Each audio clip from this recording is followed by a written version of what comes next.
glitched. I was like, what happened? All right, so our next map is Lost and Found. It's a 2-player map. Spawning points on 2 and 8. Made by Zwek.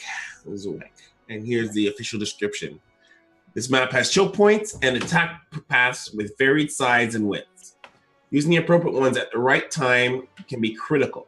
Players can break essential rocks to switch lanes faster in the later stages of the game. So we have another one with like path breaking. Breakable, yeah. So it's like maybe I'm missing a point of that mechanic. Like what's like I get it in Neon Violet Square. Obviously, the idea was to force players to move around once your army gets to a certain size. But I don't know. And like once you break the rocks, then you just go as you please. Like I don't know. Is that is like that a bit too? I think it's one of those things of like, you expect that to happen, and then it's surprising always what survives into late. Like you'll get 20 minutes into a game, and a major path is not open. Yeah, or whatever. Like especially as you get to a higher and higher level, like taking 10 seconds to break the rocks is not that big a deal, but it is. But like, I know exactly what you mean. The higher the level you go, the more of a big deal that is. Is that because of the amount of time it's taking away from like a critical timing of an attack? Or exactly, you're like, exactly. You're taking your entire army or like whatever it is you're doing to one place to work on something that when it could be doing something else. It's grind work. Like you'd rather be smacking your opponent in the face, not rocks, right? Yeah. Like. Posturing and doing this and that, and then there's usually the fact that one side wants them down and the other side does not. Probably doesn't. We're watching a ZVZ now, so less likely to matter. But like we said, the very first map, like Terran wanted the rocks to exist, and the Zerg probably wanted them down. Right. Because the Zerg wanted to have Terran with their slow ass army to go off to one side and then just charge down the middle. Right down the middle. Yep. Yeah, but then as the game expands, and you've got broodlords and crap like this, now maybe the Zerg doesn't want that open, and whatever. So it's So I actually, you know what's funny? I didn't even really think about how certain races would prefer it over others. I just assumed that everyone would just want it breaking down so they can continue straight on to an end to beat. But like, if you want to keep your a certain person, certain army size from reaching you at a certain time, you'd prefer them to being down. Yeah, it's not like you can stop your opponent from breaking them down, though. Yeah, not really. Yeah. I mean, you can by distracting them. But yes, sure. Yeah, and you always check them to see where they are, what they are, whatever. Here, there's not as many of the full blocks. Like there's like these half rocks that block something annoyingly. Like there's this one outside the natural where there's a down then up again, and the rock blocks half of it. Okay, right, yeah. Like that's and those are the kind of ones where you're talking about. They're collapsible rocks. Protoss might want that. And then... Yeah, they're not. These ones aren't collapsible, but they're going to choke you from an attack on the natural until they're gone. Right. Mm-hmm. So yeah. And if you leave them up here, then Protoss can at least utilize force fields a bit more, or exactly. Yeah. If they needed to wall, then they at least get to initially wall with a few buildings instead of having to wall with everything. But it does leave it vulnerable because if you do lose those rocks, then all of a sudden there's another path right there. But I feel okay. Wait, hold on. Maybe I missed something because the natural doesn't have really anything there. It's like you have. I guess if you moved at the choke point up at the stairs, but it's kind of if you move your real choke is further out, kind of. Right. You kind of put your army or whatever units outside the natural, between the natural and the third. Right. And from that position, like say that ramp position, you could say you're a Protoss, you could force field with the rocks on either base. Okay. Force field at the ramp or force field down on the third, and that's pretty defensible until those rocks are taken. Yeah. Right. Okay. We'll see Zergs most likely, attacking those and then going to the other side and slowly breaking it down. But as far as like a timing would go, it does delay and give the defender a bit more time to prepare. Yeah. But it still it can be kind of scary once the rocks are down. but it's not like wide enough where it's such a huge deal like that other map where it seems like it's just massive. Exactly. The red and the 16-bit. I think this is a manageable gap with or without the rocks, but it's just a little bit easier when the rocks are there. Yeah. Key thing to remember, everyone, as well. Matisse has been a coach on this episode. Yeah, Matisse is the man. Yeah. Our resident Zerg coach, coming in, teaching or losing. We'll find out to McIntyre. Imagine that. Yeah. These rocks in the middle are interesting too because they don't seem to impair much. Right? Which one? Can you ping? So, like the dead middle of the whole map. Oh, these ones right here. Yeah. So they don't really appear to impede motion all that much because you could still, attack down the middle. There's 2 ramps, but they kind of limit your mobility going between the 3rd and the 4th. So if they're down in the middle, then you can move towards, say, the 4th, but actually switch to the 3rd and back. And then it actually also cuts off your retreat more. If you attacked from your natural and you want to move back to defend your 4th, you would have to go all the way around. If they're down, you can just cut back through the middle. I'd actually wonder if there would be scenarios where one army might go down one way and the other army might go the other way. Yeah. I was thinking that too, where it's like passing in the night, where it's like, or even scouts at the same time doing, going one way and you're not going the other, not seeing each other, just being so close. You might have those. Oh shit! Do they have the vision? You can't even really intercept each other, right? Because no. If you use it's like he's there, but do I actually? Let me see. That's a cliff, though. Okay, so this is a cliff actually too. Oh, you mean like on the right side? Yeah, it's a cliff. Yeah, I thought it was. I thought it was good. So that means that the other way. I'm assuming that on the south it's a cliff too. Then so. Yeah, it is. Yeah, at first I thought that. Oh my god! I thought it was a ramp. I thought it was 2, and I was like, it's 2 ramps on but it is actually. So you won't be able to. My point was my thing was like, oh, the left would be better because you can go straight through, but now you have to up, go around and then go up. This is the right in the middle. In the middle, right in the middle, right in the middle. The 2000 HP rocks. So we'll just drop a little ping. Oh, they're all 2000 HP.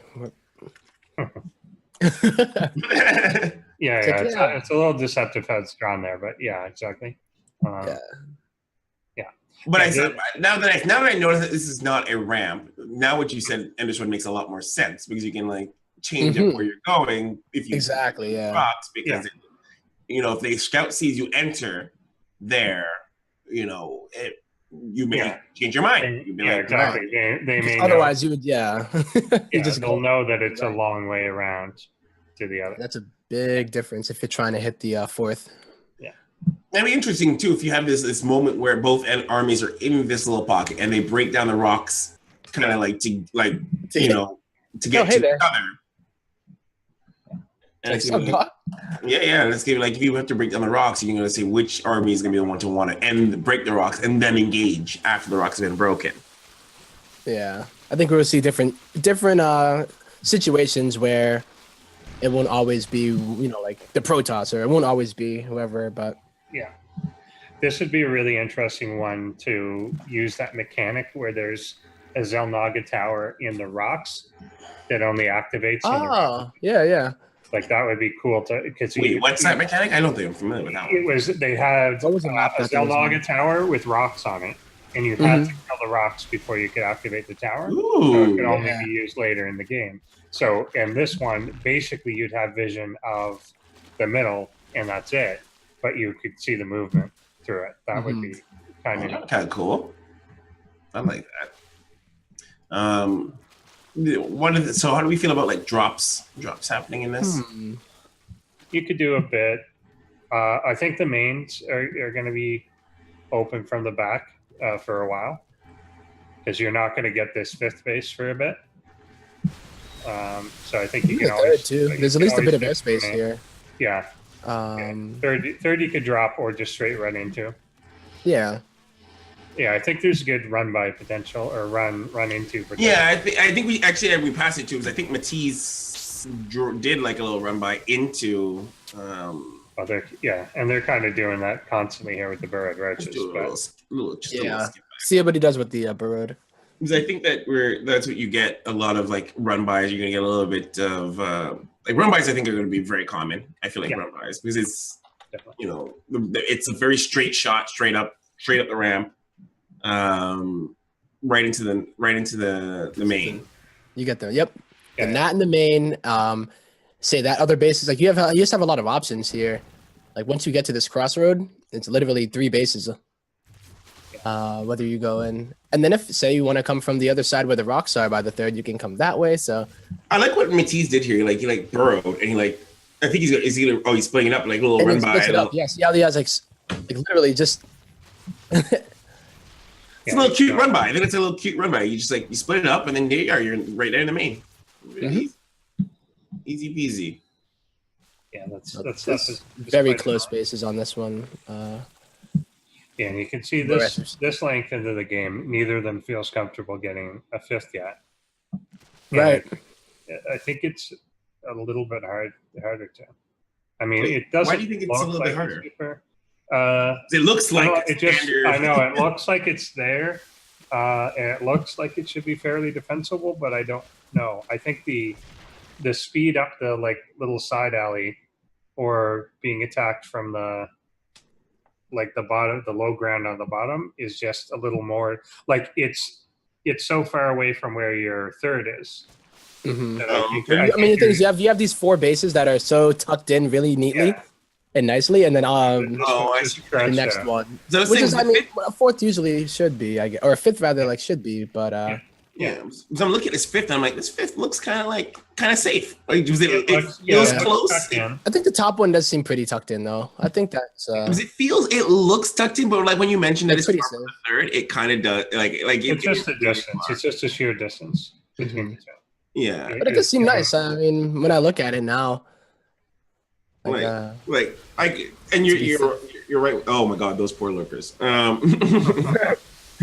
Rip. Yeah, I could see that happening. Lurker death. Yeah, and I got distracted and these lurkers getting ravaged up. Now, this is a map that I would have trouble spreading creep on. This is the kind of map that I have trouble spreading creep on. I can see why though. Because it gets so complicated. Yeah, it has so many twists and turns, and it's one way, the other way, and then you go down. And you're gonna get to that cliff too, and I don't think that creep will naturally go that way. So I just realized that I didn't even think about it. Look at the way this map is laid out. Spreading creep here will be kind of irritating. Yeah. The other interesting feature here is the little I don't know if these are the cliffs you mean, but that little break where you could see each other. You could even attack each other. This is incredibly close. Wait, which break? By the middles, in between the 2 ramp up and downs. Oh, that cliff. You could probably attack down. Oh. Right there where So these things, you can't run over them or anything. But if one army was standing on one side, the other, they could definitely shoot each other. You could put tanks there, and they would fire over the cliff. That'd be crazy irritating. There's no way to get to them. But we would see stuff like this when you're defending or attacking. I guess defending, right? Your base, you could be super defensive from that side. It's days like this I miss the fact that Colossi are not as viable. Oh my God, yeah. Yeah, you could put Colossus there. When you get up to Broodlords, they can get in that area. Yeah, this is the kind of map that you would Colossi up, and then climb back up, and you're gone up my ramp, baby. Can I climb up? But until you get used to it, it's gonna be a pathing nightmare. I have a feeling a lot of the times you're gonna use the mini map to be all right, I'm going this way, and then you're realizing that it's the opposite way. And I do that all the time before I get to know a map, and I can see this one being a mini map. I'm gonna skip back a pathing nightmare, but I can see that. That'd be so funny. I do like that. They got creative with it. It's not just a flat. Just this is where I am, and this is where you are. Yeah, especially for newer players, I can see you're oh, where did those seat tanks end up? Yeah. Oh, where'd they go? And they died. They died because they couldn't find their way where they need to go, and they're dead. Mm-hmm. Yeah, I can see that happening and being just a standard course. So, you know what we haven't asked about the other maps? How do you feel for this one being for cannon rushing? Oh, what did you say? Oh, cannon rushing. Yeah. Yeah, we need to have a. I think it'd be pretty good. So so it depends on the type. If you were doing so PVZ, I could see you right where the destructible rocks are on the up-down ramp. If that's your first pylon, and then you put forges there gateway there, your robo, whatever. Then, I mean, with a third. The full-on one. You're talking like. Yeah, like that camp outside Zerg's natural cannon rush. I think that's golden there. The print def one. Yeah, exactly. I think that's good. I think if you were against like PvP or PvT and you wanted to do that low ground cannon, like go to the high ground, then really cannon the low ground, blah, blah, blah, you might even be in range of the extractor. Extractor, yep. Like in the first building. You're pretty close. Yeah, I think this could be pretty good. The thing that I don't know. How many pylons would it take to even wall? I'm trying to think, the mineral line. Yeah. To behind the mineral line? Mm-hmm. There looks like there's a bit of space there. So, although it does seem like we probably would need at least two. That's pretty wide. Yeah, but maybe you could do it around, again, where the gas is. Right. Okay. It's short between this corner and the lower gas. On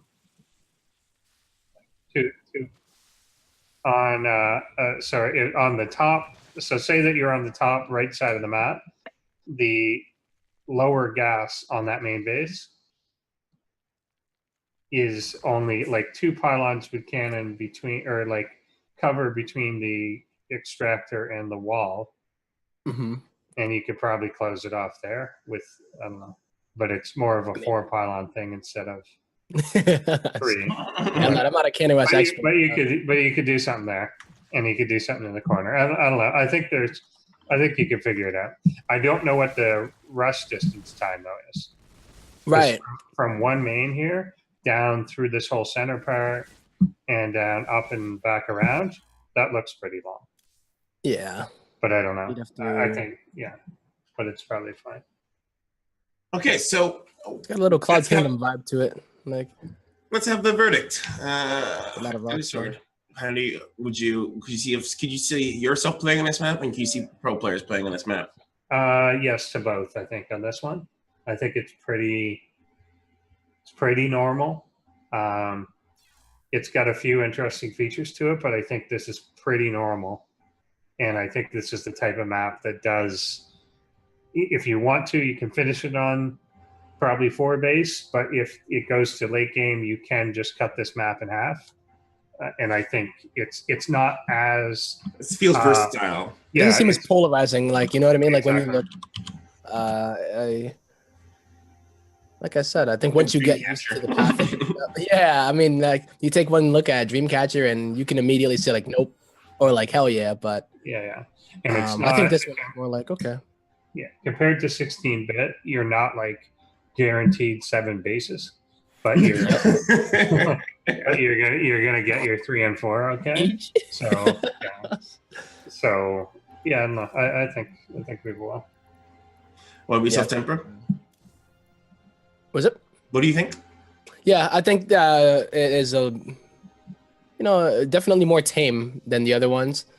Like the features of it aren't like, yo, let's try to do this super new like crazy thing. Bases are kind of close by. There's that little location where it's literally like your natural, your 4th, or your 3rd.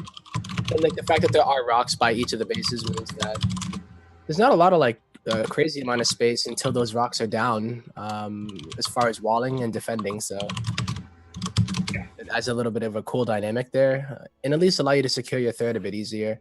Mm-hmm. But it does leave it a bit more exposed because of the rocks, so it does take time to get to that point of being exposed. I think it's manageable.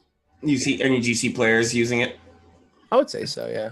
I think so. I think because of the other more vetoable maps, I know, it's like that one's going to stay.